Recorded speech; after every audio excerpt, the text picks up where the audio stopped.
Perjalanan di alam kubur.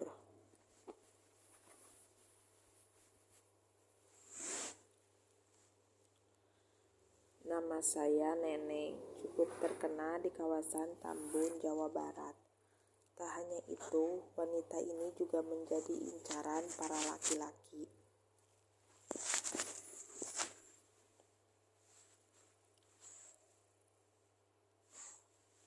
Yang berusaha untuk mempersunting dirinya.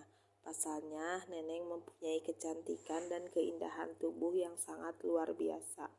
Bahkan di kampung Wabelan, tempat Neneng tinggal, ia mendapat julukan sebagai primadona desa. Sebagai seorang sinden, Neneng sering kali mendapat panggilan untuk menghibur di acara hajatan. Bermula hanya di daerah tempat ia tinggal, nama Neneng mulai dikenal oleh banyak orang. Akhirnya hampir tiap malam ia harus berkeliling dari satu desa ke desa yang lain untuk memberikan hiburan. Kepiawaian Neneng dalam mencari dan berjoget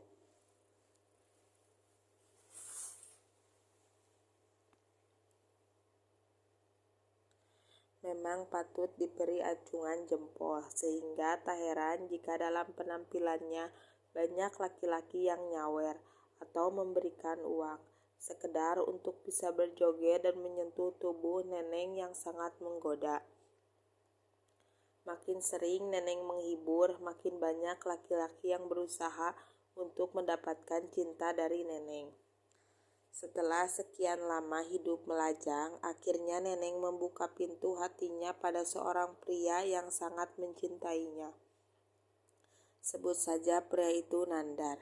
Singkat cerita, Nandar berhasil mempersunting Neneng dan duduk mereka membangun biduk rumah tangga yang sangat bahagia. Sayang, kebahagiaan yang mereka rasakan tak pernah terasa lengkap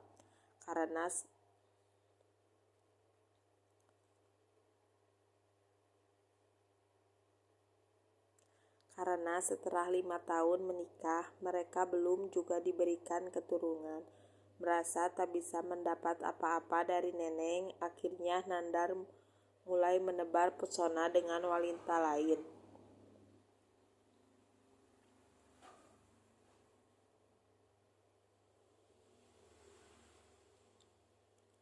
Yang tak kalah cantik dengan istrinya. Alhasil perselingkuhan yang dilakukan oleh sang suami terdengar juga ke telinga Neneng. Merasa kecewa, tak ada lagi kata sepakat dari mereka berdua. Akhirnya pasangan ini memilih untuk menentukan jalan hidupnya sendiri-sendiri. Selanjutnya, Neneng menjalani hidup seorang diri. Meski termakan oleh usia, namun kecantikan dan keindahan tubuh Neneng seakan tak pernah luntur, sehingga tak heran jika masih banyak para pria yang berusaha untuk mendapatkan dirinya. Ini juga yang membuat dalam waktu singkat, Neneng berhasil menemukan kembali seorang pria yang bisa menjadi pendamping hidupnya. Sebut saja pria beruntung itu bernama Majid. Seorang pria yang berasal dari desa tetangga. Tak ingin membuang waktu terlalu banyak, mereka memutuskan untuk segera mungkin melangsungkan pernikahan.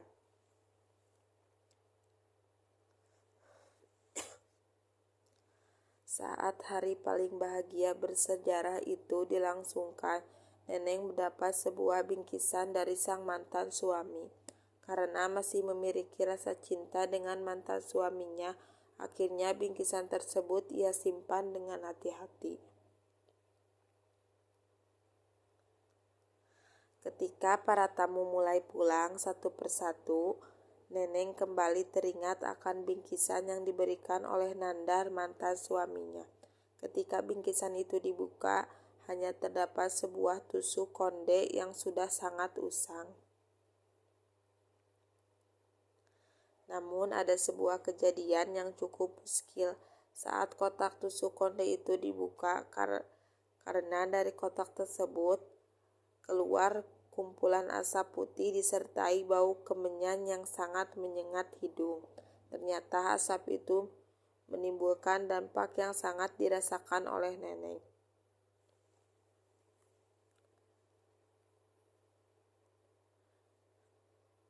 Jika sebelumnya kedua belah matanya dapat melihat, saat itu hanya mata sebelah kanan yang dapat melihat. Bahkan asap itu tidak saja membuat matanya buta, tapi juga menyebabkan kondisi fisik Neneng kiang hari makin melemah. Karena sering sakit-sakitan, akhirnya Neneng memutuskan untuk meninggalkan profesi sebagai seorang sinden.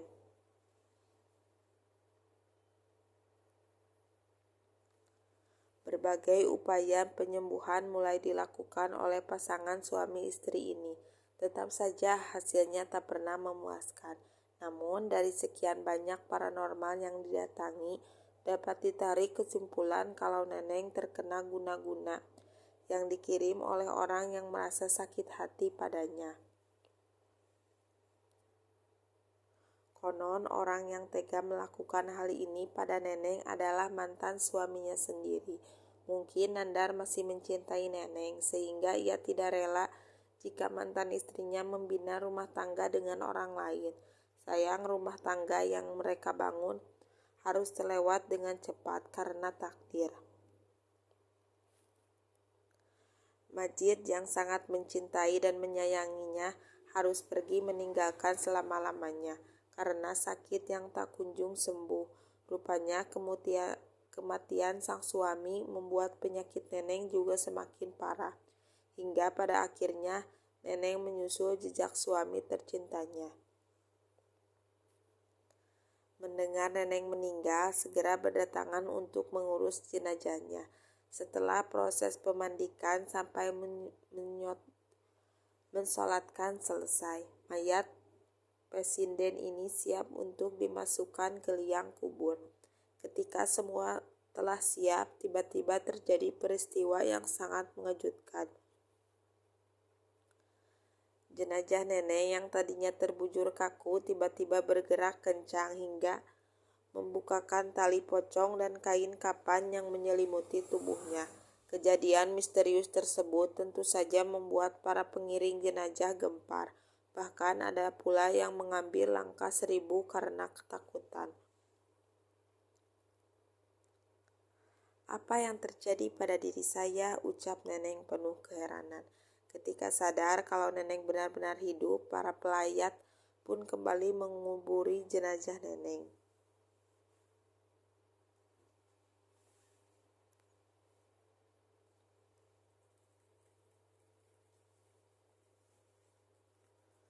Kami kira kamu sudah mati, Neng. Penduduk sini telah siap untuk memakamimu, ucap salah seorang pelayat. Hah, siapa yang mati? Saya masih hidup kok, tega Neneng meyakinkan. Kejadian aneh lainnya dialami juga oleh pesinden ini. Jika sebelumnya mata sebelah kiri tak bisa dipergunakan untuk melihat, saat itu semua telah kembali normal. Begitu juga dengan keadaan fisiknya. Jika tadinya terlihat lemah, saat itu Neneng terlihat sehat dan segar. Kejadian aneh yang dialami oleh Neneng tersebut tentu mengundang banyak pertanyaan bagi orang lain. Mereka ingin mengetahui kisah yang dialami oleh penari sinden ini. Semua rasanya seperti mimpi. Saat itu saya melihat ada sebuah cahaya yang terang menyinari tubuh saya. Tak berapa lama sinar terang itu pun memudar. Bersamaan dengan berlalunya sinar biru, muncul bayangan seorang laki-laki yang sangat besar. Seperti membisikkan, bayangan itu menjelaskan bahwa saya terkena guna-guna yang dikirim oleh Nandar. Bayangan yang misterius itu juga bersedia membantu untuk mengusir guna-guna itu dari tubuh saya dengan syarat saya tak boleh menikah lagi untuk selama-selamanya, kenangannya. Akhirnya sampai saat ini keinginan sosok misterius itu dipenuhi oleh Neneng dan ia dapat kembali menekuni profesi sinden yang telah lama ditinggalkannya.